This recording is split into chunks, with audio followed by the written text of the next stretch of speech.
স্টেজে আমাদিকে দেখতে পাচ্ছেন, আমার তো দাড়ি বের হয়নি, ভাইজানেরও দাড়ি আছে, মাশাআল্লাহ ইনারও দাড়ি আছে। দাড়ি রাখাটা কি সুন্নাত? আচ্ছা, আপনারা বলতে পারবেন 100টা মুসলিমের মধ্যে 100 জনই দাড়ি রেখেছে? 80 জন দাড়ি চাচা মান। ঠিক বললাম না ভুল বললাম? 100-র মধ্যে, এটা আমি বেশি বলে ফেললাম। ইমানদারির সঙ্গে বলুন তো, আমাদের দেশে পুলিশের চাকরি মুসলিমরা করে, করে না? করে না? অনেক ছেলে আছে ডিফেন্সে চাকরি করে, মিলিটারিতে অনেক মুসলিম আছে। আপনাকে আমি এটাও দেখিয়ে দেবো যে পাঞ্জাবিরাও পুলিশের চাকরি করে, করে না? করে না? আচ্ছা, দেখেছেন কোন পাঞ্জাবি পুলিশের চাকরি করার কারণে দাড়িগুলো চেঁচে দিয়েছে, পাগড়িটা খুলে দিয়েছে? কথা বলে না? খুলে দিয়ে উত্তরপ্রদেশের সরকার 5 বছর আগের ঘটনা, একজন পুলিশ অফিসার মুসলিমদের, এত বড় বড় দাড়ি ছিল, 5 ওয়াক্তের নামাজি, তাকে সাসপেন্ড করা হলো। থানার ওসি, তুমি দাড়ি চেঁচে তারপরে ডিউটি জয়েন করবে। বেচারা দাড়ি চেঁচে সেখানে ডিউটি জয়েন করেছে। গোটা ভারতের মুসলিমরা টুইট করে বলতে লাগলো, যোগী হচ্ছে ইসলামের দুশ্মন। এটা আবার বুঝতে কি বাকি আছে? তিনি ইসলামের দুশ্মন? যদি একটা মুসলিমের দাড়ি চাচার জন্যে যোগীজি যদি মুসলমানের দুশ্মন হয়, 80% মুসলমান নিজে থেকে সেলুনে গিয়ে নিজের দাড়িগুলো চেঁচে দিচ্ছে, এরা কার দুশ্মন আমি আপনার কাছে জানতে চাই। কথাটা বুঝতে পারেননি? বড় কষ্ট লাগে। একটা পাঞ্জাবির যদি দাড়ি কাটার কথা বলে, তার গলাটা কেটে দিবে তারা। নিজের ধর্ম থেকে তারা সরবে না। বহরমপুর যেতে, বহরমপুর থেকে যখন হাই রোডে আসছেন, পলসন্ডা পার করে একটা হোটেল আছে, পাপ্পুদা ধাবা হোটেল। পাপ্পুদা ধাবা পাঞ্জাবিদের হোটেল। 2 ভাই বসে থাকে, মাঝে মাঝে আমাকে খুব ভক্তি করে, কিন্তু তারা নিজের ধর্ম থেকে সরেনি। মদ বিক্রি করে না, মুখে দাড়ি, মাথায় পাগড়ি, তারা তাদের ধর্মের উপরে অটল আছে। কিন্তু মুসলমান, আপনাকে দেখিয়ে দেব, মদ বলুন, মদ কি? মদ স্পর্শ করা কি হারাম? আপনাকে আমি রতুয়াই দেখিয়ে দেব, মুসলমান মদ খাচ্ছে, মদ বিক্রিও করছে। ঠিক বললাম না ভুল বললাম? বড় কষ্ট লাগে। আচ্ছা, কোরআনে লেখা আছে মদ তোমাদের জন্য স্পর্শ করা হারাম। এরপরে যদি কোনো মুসলমান মদ খায়, সে কোরআনের বিরুদ্ধে গেল না? গেল না? সে আল্লাহর বিরুদ্ধে সংগ্রাম ছেড়ে দিল, আল্লাহর সঙ্গে রসুলের সঙ্গে যুদ্ধ ঘোষণা করেছে। সে আর মুসলমান কি করে রইল? কোন মুসলমান আপনাদের মধ্যে জানেন না সুদ খাওয়া হারাম? হাত তুলে বলুন তো যে আমি জানি না সুদ খাওয়া হারাম। সবাই জানে না? জানে না? জানে। জানার পরে সুদ খাচ্ছে। আপনি তাকে কি করে মুসলমানের খাতায় রেখেছে? যে জানে সে তো কোরআনের বিরুদ্ধে গেল। কেন? আল্লাহ কোরআনের ডাইরেক্ট বলেছেন, এখানে ঢাকাঢাকি নাই, ওয়াহাল্লাল্লাহুল বাইয়া ওয়া হাররামার রিবা। তোমাদের জন্য সুদকে হারাম, ব্যবসাকে হালাল করেছে। আপনি সুদ খাচ্ছেন হারাম জেনে। কোরআনের বিরুদ্ধে সংগ্রাম। রাসূলের হাদিস, 1 টাকা যদি কেউ সুদ খায়, নিজের মায়ের সঙ্গে 36 বার জিনা করার সমান পাপ। আপনি জেনেও এই পাপে লিপ্ত হয়েছেন, তাইলে আপনি আপনার মায়ের সাথে জিনা করার পাপ প্রত্যেক দিন করছেন। আপনি জান্নাতে যাবার আশা কি করে করেন? কি করে আপনার বিবিকে ডালালো আমি জান্নাতে যাব? বড় কষ্ট লাগে, দুঃখ লাগে এই সমাজের প্রতি। সব কিছু জানার পরেও আমরা সেই বেঈমান কাফেরদের আখলাক গুলোকে নিয়ে নিয়েছি। কিসের জন্যে? আমার পয়সা চাই, আমার টাকা চাই, সম্পদ চাই। আপনারা বলুন, টাকা থাকলে, পয়সা থাকলে সে খেতে পায়, তাই তো? কথা বলে না? টাকা থাকলে সে খেতে পায়, যার টাকা নাই সে খেতে পায় না। আরে বোকা, জানা নেই রুজির মালিক সকলে বলুন কে? আল্লাহ। যদি টাকায় ভালো মন্দ খাওয়া যেত, টাকাই যদি সুখ হতো তাহলে পার্থবাবুকে জেলে গিয়ে জিজ্ঞেস করে আসুন, স্যার টাকায় কত সুখ। তিনার গার্লফ্রেন্ডের বাড়ি থেকে 250 কোটি টাকা পাওয়া গেছে, টাকায় সুখ আছে? না। শুনেলেন রসুলের হাদিস, আল্লাহর রাস্তায় দিনের পথে যারা থাকবে আল্লাহ তাদেরকে ইজ্জতের রুজি দান করবেন। জোরে বলুন সুবহানাল্লাহ। হাদিসে আছে, কেউ যদি 5 ওয়াক্তের নামাজি হয় মৃত্যুকাল পর্যন্ত তার রুজিতে কোনোদিন কমই পড়বে না, কমই দিবেন না। 5 ওয়াক্তের নামাজি হলে রুজি মানে কি? হালাল রুজি। এই মৌলবিদিকে আমাদিকে দেখছেন, আমাদের কাছে করোড় টাকার ব্যালেন্স নেই, কিন্তু বিশ্বাস করুন আল্লাহ হালাল রুজি, ভালো রুজি, দামি খাবার আল্লাহ আমাদের প্লেটে দিয়ে দেয়। আসা মাত্র মলি সাহেব নাস্তা করবেন, বর্ধমান থেকে এসছেন, ডিম সিদ্ধ, কাজু, কিশমিশ, পেস্তা খান। আমরা চাই না, চলে আসছে দস্তরখানে। শাক ডাল ভাত খাবেন, ভাতটা যদি হালাল হয় আল্লাহর কসম, রাতের বেলায় যদি ঘুমানোর পরে ঈশার নামাজের পরে খানা খেয়ে ঘুমান আর মৃত্যু হয়ে যায়, কবরও আসান হবে, পরকালটাও আসান হবে। আর সুদের টাকায়, হারাম টাকায় যদি আপনি খাসির মাংস খান, দুম্বার মাংস খান, দামি দামি জিনিস খান, যদি টাকা হারাম হয়, সুদের হয়, জেনে রেখে দিবেন মরে যাওয়ার পরে কবরের আযাব পৃথিবীর কোনো মৌলবি দোয়া করে রুখতে পারবে না, আর কিয়ামতের দিনেও কোনো বাপের বেটা তোমাকে বাঁচাতে পারবে। আমাদের তো মানুষের একটা ব্রেনে স্কেচ দাঁড়িয়ে গেছে, যত রকমের যা করবি পাপ করবি কর, মরে যাওয়ার পরে মলি সাহেবরা দোয়া করে জান্নাতে দিবে। ওই লাইনটা পেলেন কোথায় আপনি? এই যে লাইন, এই লাইনের দ্বারাই আমি বাংলাদেশের এক ভণ্ডকে দেখলাম, 15 তাল্লা টুপি পড়ে আছে, মানুষ দিকে মজমাই বলছে তোমরা কার কাছে ভালো মন্দ চাইবে? সব লোক বলছে আল্লাহর কাছে। এই তখন বলছে, কে বললো আল্লাহর কাছে চাইবে? বলে তাহলে? বলছে তোমরা ময়েজ ভান্ডারীর কাছে চাইবে। নাউজবিল্লাহ বলে। মানুষকে এরা কি করছে? গুমরাহির পথে। আল্লাহ দিতে পারে না, মহেশ ভান্ডারি দিবে, আল্লাহই কয়েছে। এটা তার ভাষা।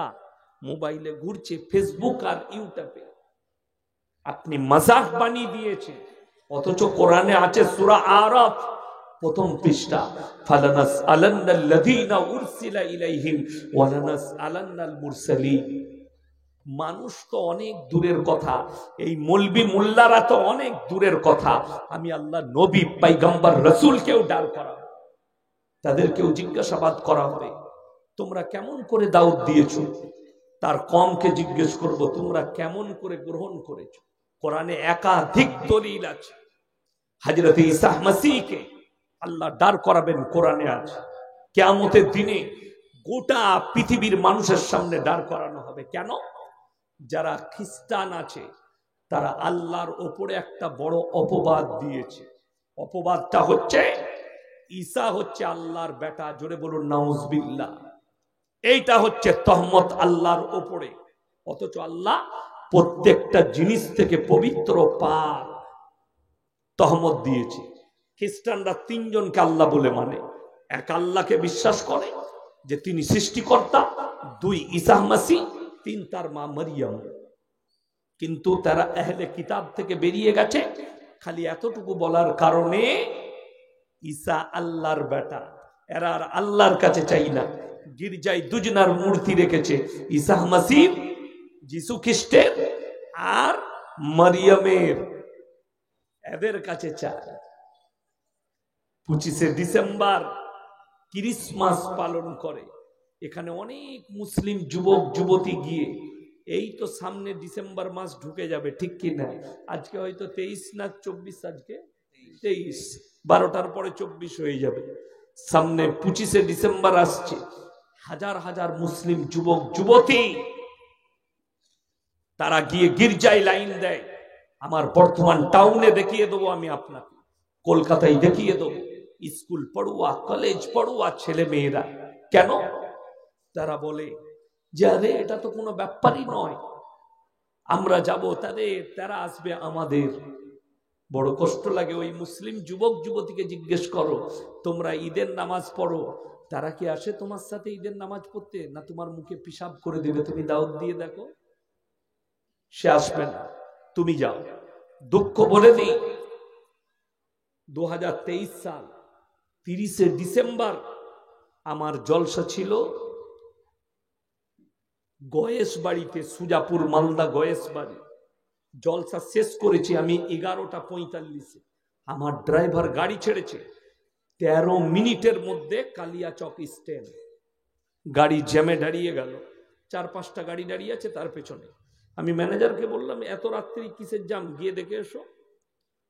আমাকে এসে বললে হুজুর গোটা রোডটা বোম বিছিয়ে রেখেছে মুসলিমদের যুবকরা, 1 জানুয়ারির বোম ফাটাবে, পালন করবে। কাঁটাই যখন 12টা বাজলো, কয়েক লক্ষ টাকার বোম ফাটালো, একটাও মুসলিম নয়, সব মুসলিম যুবক। পুলিশ গার্ড দিয়ে দাঁড়িয়ে আছে।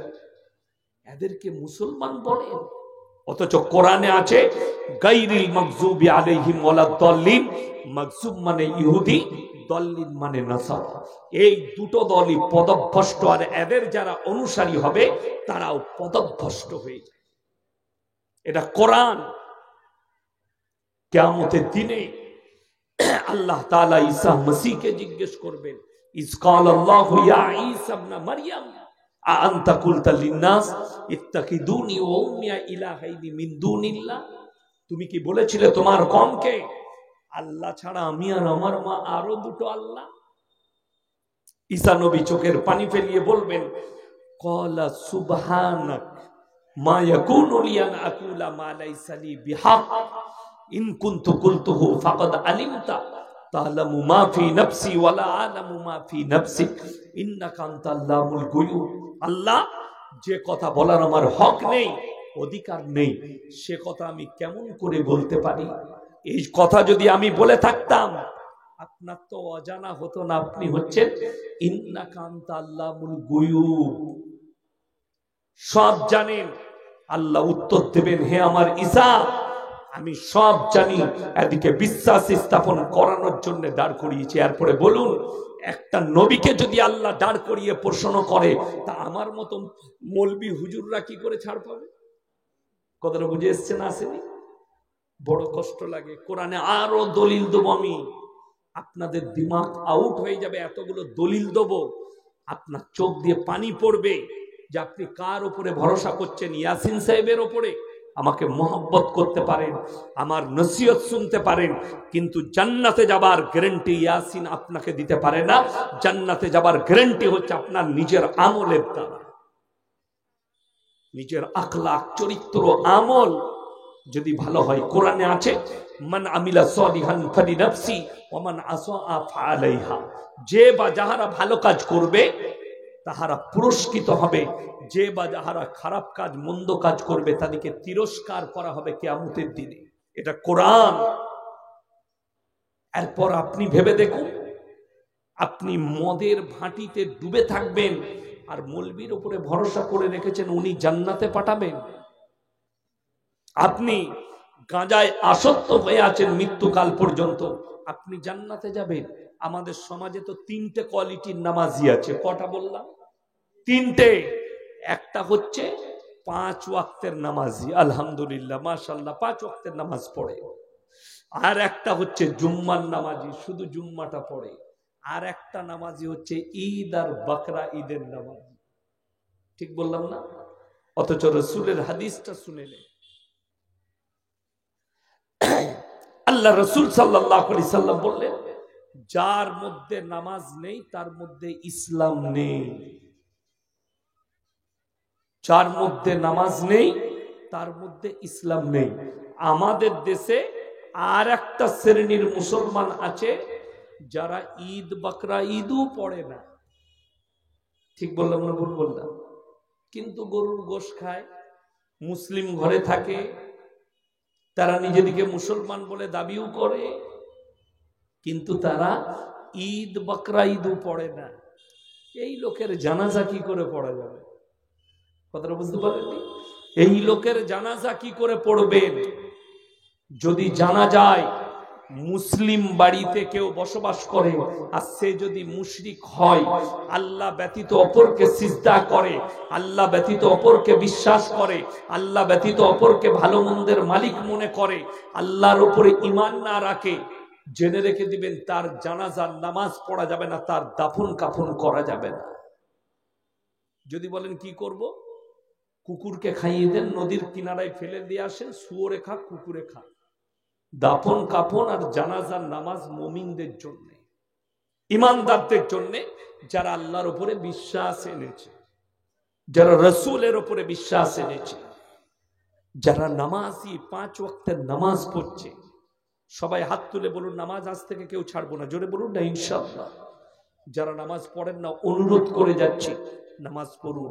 আমাদের সমাজের অনেক লোক আছে, আরে ভাই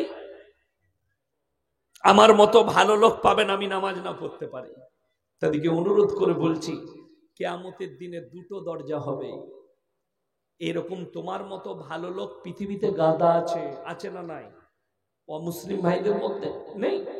ঈশ্বরচন্দ্র বিদ্যাসাগর ভালো লোক, কবিগুরু রবীন্দ্রনাথ ঠাকুর ভালো, বঙ্কিমচন্দ্র ভালো, শরৎচন্দ্র ভালো, স্বামী বিবেকানন্দ এটাও বলেছিল আমেরিকার শিকাগো শহরে যে পৃথিবীতে যদি কেউ মহামানব থাকেন তিনি হচ্ছেন হযরত মুহাম্মদ মুস্তাফা সাল্লাল্লাহু আলাইহি সাল্লাম। তাহলে তিনি এটাও জানতেন যে তিনি বিশ্বের সেরা মানুষ, হযরত মুহাম্মদ মুস্তাফা সাল্লাল্লাহু আলাইহি সাল্লাম। তাহলে এই মানুষগুলোর কি হবে?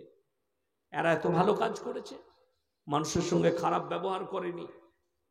সেম শুনেলেন, যারা নামাজ পড়বে না অথচ ভালো কাজ করবে, আল্লাহকে বিশ্বাস করবে না, তাদের বদলা আল্লাহ দুনিয়াতেই দিয়ে দিবে, পরকালে আর কিচ্ছু নেই। যেমন অনেক মানুষের আমার বক্তব্য শুনে শুনে এতেরাজ হয়, দিয়ে মনে করে এই মৌলী সাহেবের এই বলাটা ঠিক নয়। যেমন আপনাকে বলি, আমি কিছু জলসাই বলেছি সালমান খানকে মুসলমান বলা যাবে না, মুশরিক। শাহরুখ খান মুশরিক, আমির খান মুশরিক, মনসুর আলী খানের ছেলে সৈফ আলী খান মুশরিক। যদি বলেন দলিল কি? তারা আল্লাহ ব্যতীত মাটির তৈরি মূর্তির পূজা করে।